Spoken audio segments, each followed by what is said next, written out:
Hi everyone, this is Kate Barford in Melbourne, Australia, apprentice trainer in the Art2ride Associate Trainer Program. This is my horse Dannyboy. This is a picture of him when I first got him, so before I started doing Art2ride. As you can see, he really has no top line at all in this photo.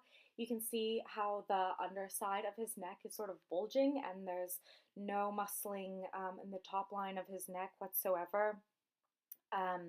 And as this camera goes down, you can see as well how much further his front legs are reaching in this trot than his hind legs, showing that he's really pulling himself along with his shoulders. And that's basically how he moved for the first 18 years of his life.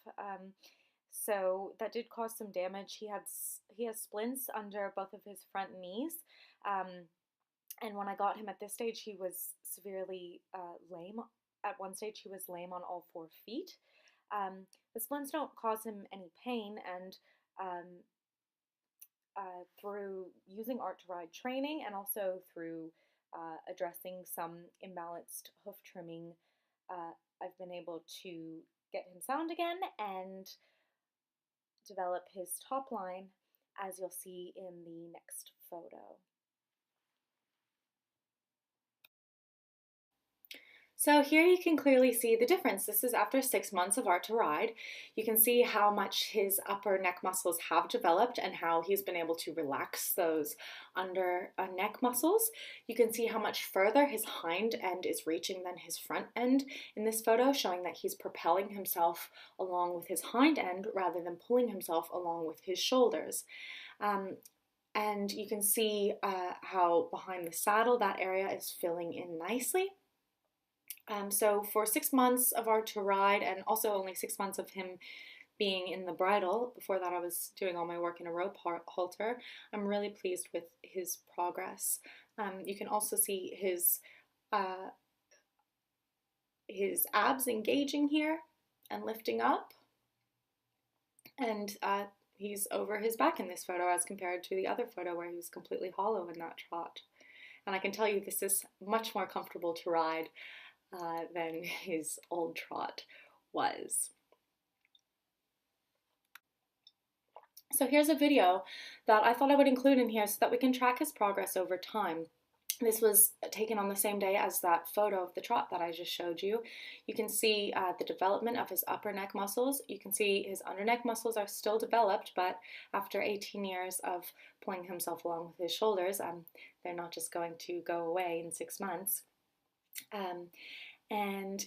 One area I would really like to see him develop more is behind the wither. He hasn't quite lifted up through the wither yet, which can make saddle fitting challenging as well because you don't have that sort of platform to hang the saddle off in the front.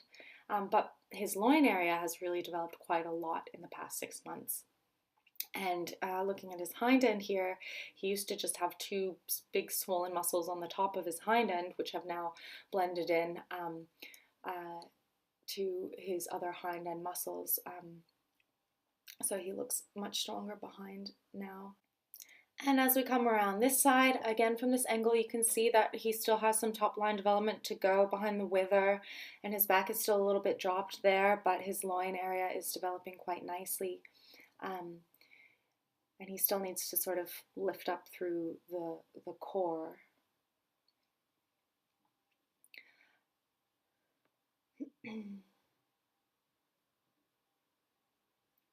So once again, for 6 months of Art2ride, I'm really happy with his progress, and I'd like to come back to this video, in another 6 months' time and see if we can compare the development. And coming around the front here as well, you can see that his chest has actually filled out quite a lot. If you go and look at that first photo, kind of had a withered away looking chest, and he was very toed in the front. Through bodywork and through developing that chest muscle, the degree of his toedness in the front has improved. So something that's usually thought of as a sort of conformational defect, you can actually improve slightly with this work. So now I have an in-hand video for you, and I always like to start by asking my horse to step away from me. And what's interesting here is that in my previous video, which was I think was 2 or 3 months into the Art2ride training with Dannyboy, it took a minute or two to even get the first deep stretch, whereas now we go straight into it. And you can see he's actually stepping under himself much nicer now. Only recently have I been able to ask him for any sort of lateral bend.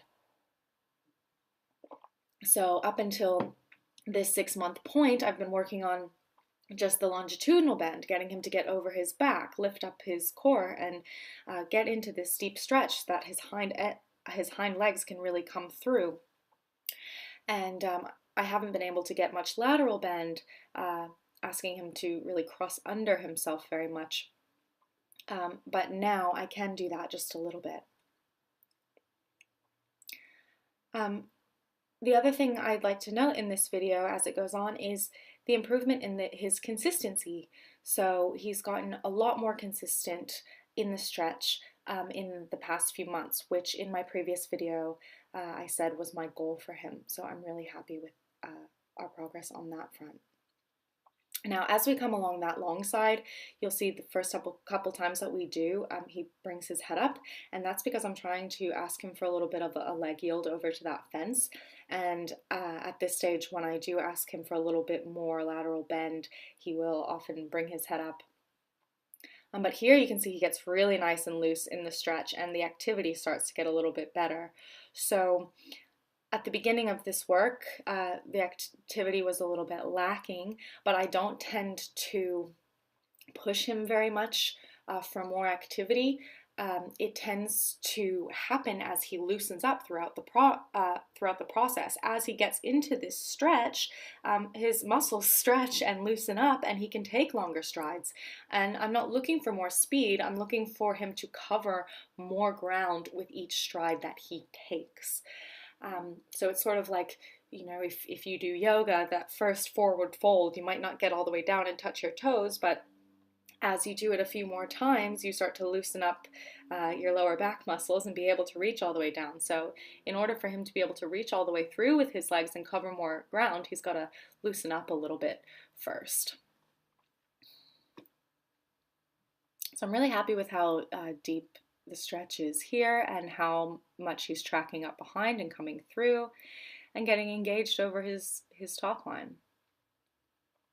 And notice how my hands are lifting up, mimicking where they would be if I was riding, and how I'm keeping the outside rein back toward the wither as much as possible, which is one of the more difficult things to do with this in-hand work. But one thing I see sometimes in people who are just starting this work is that the inside rein is angled downwards to try and get the horse to bring his head down. But we don't want to pull the horse's head down. We want to send the horse forward from behind so that he naturally reaches down with his neck, and then our hands are there to keep him straight so that he doesn't overbend from his neck, but also to give him something to reach into. That's a really nice stretch there. Something to give him to reach into to add a little bit of resistance to the stretch, just like there's resistance in yoga stretches, in order to then cycle that energy back through the body rather than letting him sort of fall forward onto his front end. And it's just a weight of the rein contact. I'm not pulling on him at all here. And again, he had a couple of nice steps laterally there. I don't ask him for more than 2 or 3 lateral steps very often, and that I was clearly happy with that, so I'm going to give him a treat here and change sides.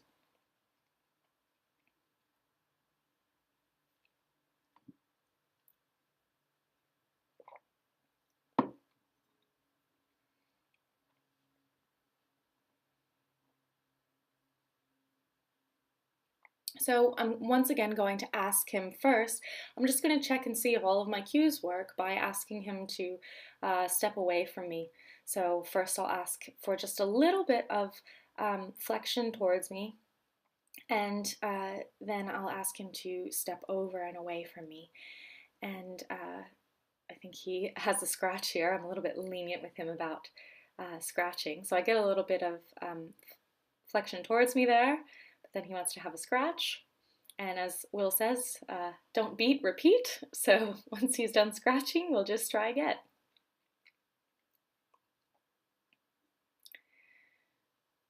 So here we go. I get a little bit of flexion towards me. I'm going to give him a tap with the whip, and there he goes. He steps under himself quite nicely there. And now that the shoulder's leading, I can get a couple more steps of leg yield here, and he comes right down into the stretch.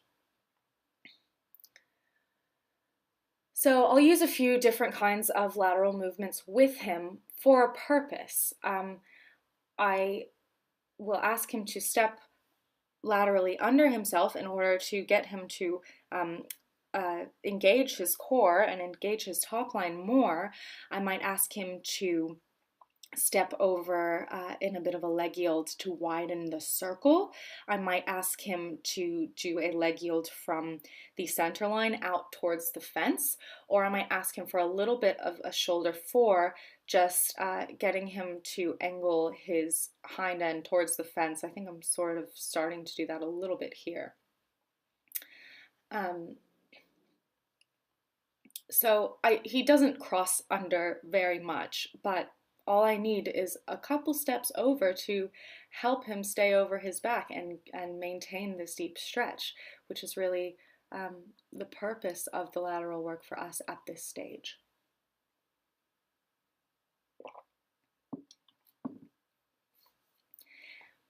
And each step that he takes where he's reaching deeply under himself is developing his top line muscles that we need in order for him to be strong to ride. Now this is interesting. His head's up a little bit here, and look at how stiff his hind end is, but when he comes into this trot, look at how much more fluid his into this stretch, look at how much more fluid his movement is behind. That's really what we're looking for. And that's a really nice loose stretch there. Sorry, I didn't have a cameraman with me this time, so I just had to put it on the fence and do my best to stay within the camera. You can see as he comes around this side how loose his pole is, his jaw is, all the way through to his hind end. And the activity is better now.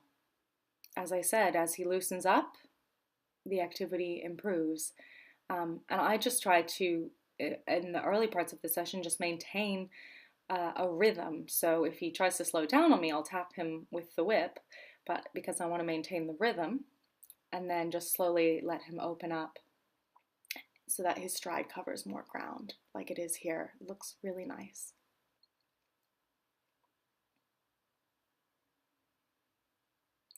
So the main thing I really wanted to share was his improvement in consistency, and as you can see here, he's just gotten so much more consistent since the last video.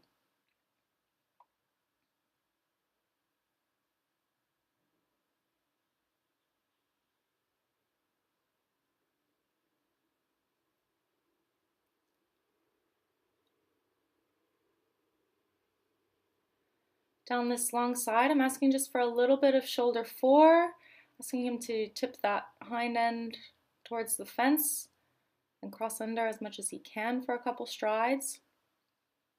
And that just even improves the stretch more.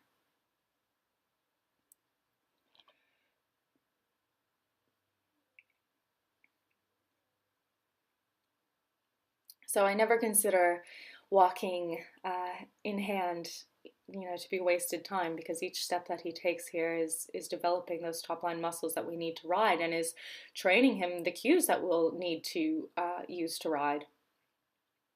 The first time I rode him with the dressage whip, there was no problem at all because we had already done so much in-hand work with it. Here the angle is a little bit better on that shoulder four, and he's actually crossing under himself a little bit. And I was really happy with that. That's one of the better shoulder fours he's ever done, so I give him a treat here, and that's where we end the session.